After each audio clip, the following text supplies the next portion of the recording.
em sendo o PT, né? No sentido... O monarca veio de vermelho. Ah, de sacanagem. De sacanagem. Só de sacanagem. Só pra me enganar. Sim, ele achou, mas é que eu não tô nem se eu usar vermelho PT, eu não tenho nada, eu não sou esse cara radical, tá ligado?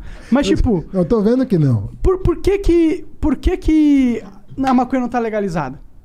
É uma pauta de vocês. Eu acredito que deveria ser, pelo menos. Faz todo sentido. Porque a maconha foi algo político, ser usado político pra submeter. Mesmo aquela coisa da escravidão. Você aprova uma lei que só o alfabeto pode votar. Analfabeto. Alfabetizado pode votar. Tá. E aí nos Estados Unidos aconteceu a mesma coisa. Tu pegava... o que a comunidade tá usando? Maconha. Na comunidade negra. O que ela tá usando? Maconha. Vamos fazer o quê? Vamos proibir maconha? Porque aí nós temos uma desculpa pra proibir É muito a comunidade. recente a proibição da maconha. É. Então, isso é uma pauta que, pô, em É teoria muito máxima... recente. Estourou movimento, assim, nos Estados Unidos lá foi o gatilho pra uma porrada de coisa, né? E a gente meio que copiou essa... Acho que é um pouco anterior à lei seca. Não é muito anterior à lei seca. E por Só que que a proibição da maconha? Ela é um pouco anterior à lei seca. A lei seca caiu e essa não.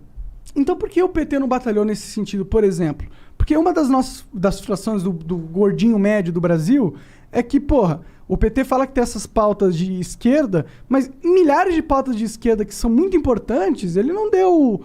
Não lutou, tá ligado? Tipo, ele lutou nessa questão da maconha. Na época, a Dilma deu isenção de impostos para as maiores empresas do mundo, do Brasil, tá ligado? Então, tipo, é meio... Você fala, porra, mano, fala uma coisa... É legal, mas e aí? Eu quero fumar maconha. Eu não posso nem fumar no meu programa minha maconha sem ter que ir lá na polícia, literalmente. Falar com o delegado, responder, dar depoimento. É a situação do meu país agora. Você sabe, tem uma... Primeiro assim, você escolhe as brigas que você vai comprar, né? E você escolhe com base na tradição que você veio, né? O que é o Lula? O Lula é um trabalhador, torneiro mecânico, né? Fez curso de torneiro mecânico no Senai, conseguiu um emprego legal, progrediu, que era um bom operário, se tornou uma liderança sindical depois, e aí vocês conhecem a história. A cabeça do Lula é uma cabeça muito do cara que veio do Nordeste com fome, muito, muito, muito. O Lula, eu diria para você que são 3 coisas que marcam muito a formação do Lula. Na minha visão, pode ser que ele ouça isso aqui e fale, porra, você não entendeu nada, né? Porque é ele que tem que dizer dele, mas como eu vejo o Lula com 3 coisas que marcaram a vida dele. A fome, a vinda com a mãe, os irmãos, sem pai, o caramba, né? Do Nordeste, pau de arara, vender amendoim, engraxar sapato, essas coisas, marcou. 2, o fato de não ter estudado, era uma coisa doída para ele, não ter estudado. 3, o avanço do movimento sindical. A luta dos trabalhadores no movimento sindical. O fato de que a luta permite dividir melhor o produto, o resultado da produção. Eu diria para você que o Lula tem essas 3 coisas muito na cabeça dele, que é a história de vida dele. Veja você que para cada uma dessas angústias, vamos dizer assim, ele fez as maiores ações do governo dele. Combater a fome, ninguém deixar de comer, abrir a porta da educação para o pobre, sobretudo no nível superior, que ele gostaria de ser economista e não é, e que o trabalhador tivesse dignidade no emprego, recebesse um salário mais digno. E no governo dele, todo ano, o trabalhador avançava um pouquinho em umas casas e podia comprar mais, podia viver melhor. É o tal da picanha com a cerveja que ele brinca, né? Uhum. É a vida dele. Ou seja, se ele fosse maconheiro, a maconha estaria liberada. O que eu quero dizer é o seguinte, por que é importante você ser um democrata? Porque você vai se reger muito pela tua história de vida. E por que eu disse para você que era importante um pobre chegar ao poder, muitas vezes? Porque ele carrega com ele uma história de vida que às vezes o rico não tem. Sobretudo o herdeiro. A gente falava aqui de herança agora há pouco, né? Sim, porque o herdeiro não teve que ficar rico. Né? O herdeiro é um caso à parte, porque um self-made man, eu concordo com você, meu pai era um self-made man, acabei de falar. Era um cara que plantava trigo e grão de bico no Líbano e veio aqui ser comerciante na 25 de março. Ele foi considerado, entre aspas, um cara rico, pô. Um cara que só se vestia de cromo alemão, sapato de cromo alemão, terno de casemira inglesa, a melhor tricoline. Meu pai era um cara da roça, elegantíssimo. Você olhava pro cara, parecia um lord inglês. Self-made man. Viveu a vida dele. Curtia bons restaurantes, ganhou, pagava os seus impostos e ganhava dinheiro e tudo bem. Gostava, entendeu? Vamos contar. Mas você leva pro governo a tua realidade, a tua vida. O meu pai adorava o campo. Por quê? Porque até os 24 anos ele pisou na terra, porra. Era a vida dele, a terra. O meu pai, a gente tinha família no interior, todas as férias a gente passava no interior de São Paulo. Por quê? Porque ele via lá, ele ia pra fazenda dos meus tios. Ver o café crescer, ver a laranja crescer, ver a cana crescer, ver o gado engordar. A vida dele.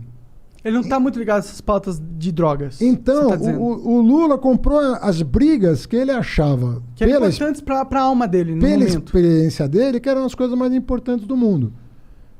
Obviamente que se amanhã pinta outro presidente com outra história de vida, vai levar para a presidência outra. Outras experiências, outras coisas Porque concretas. eu entendo essa parada disso. Eu entendo que Você mesmo, se você um dia, sei lá, Não.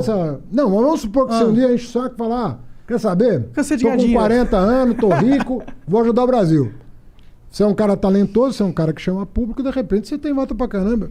Você vai levar as tuas preocupações também pro governo. Mas é que E é uma pauta muito natural. importante essa, tá ligado? Não é Muito só a questão importante. do lazer, de eu poder de lazer, ou porque eu tenho ansiedade. Eu não fumo isso por lazer, de verdade eu não fumo. Mas é uma parada de ansiedade. Você minha. é O quê? muito acelerado. Sou de nossa. insuportável. É insuportável. Sim. E isso aqui me acalma. Então, pelos amigos que você Pô!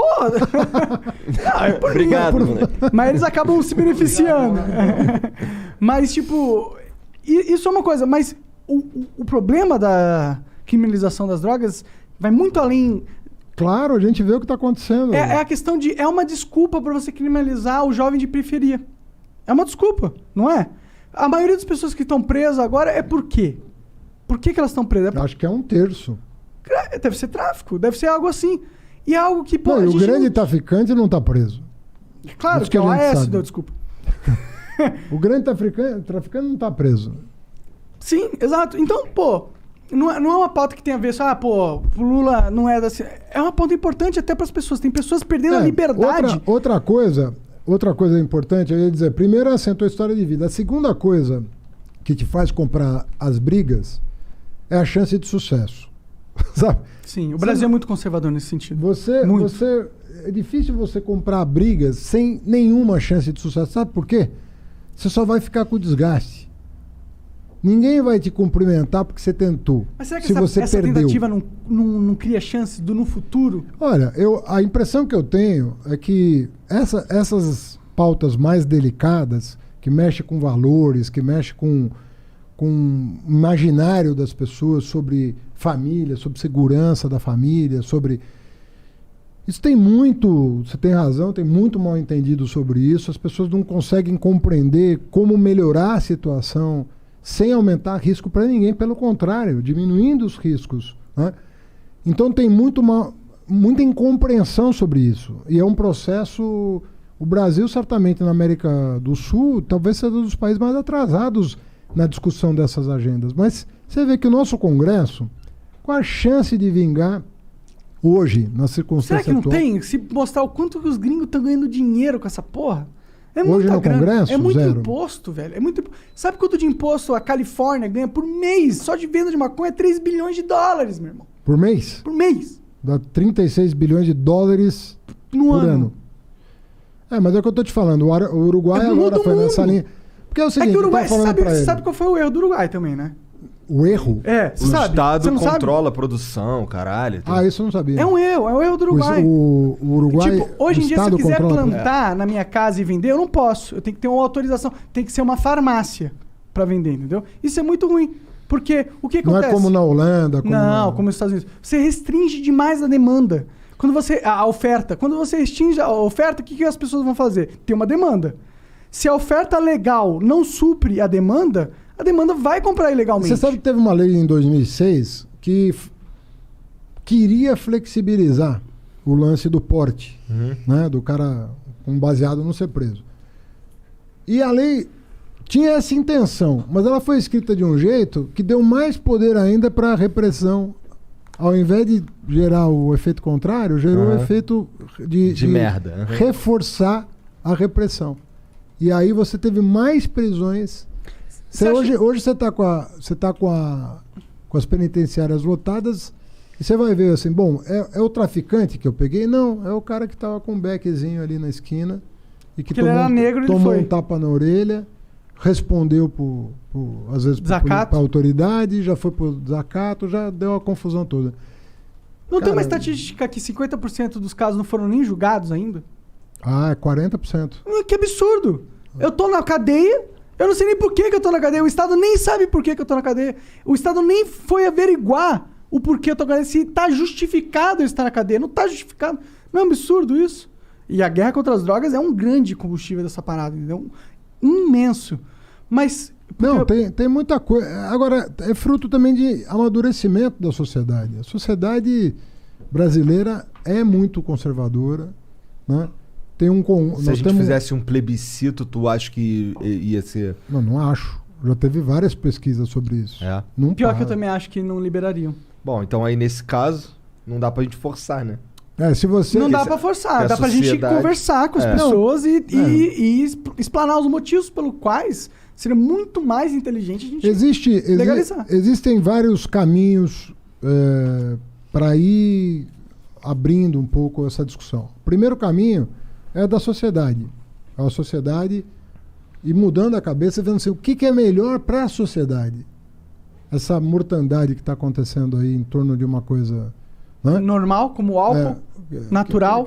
Que faz menos mal às vezes que o álcool. Menos mal, com certeza. Dependendo da quantidade que você ingere, muito pior. Não tem overdose de maconha, mas tem overdose de álcool. Pois é, mas o que eu quero dizer é o seguinte. Primeiro, assim, quando a sociedade amadurece, como vários países do mundo aconteceu.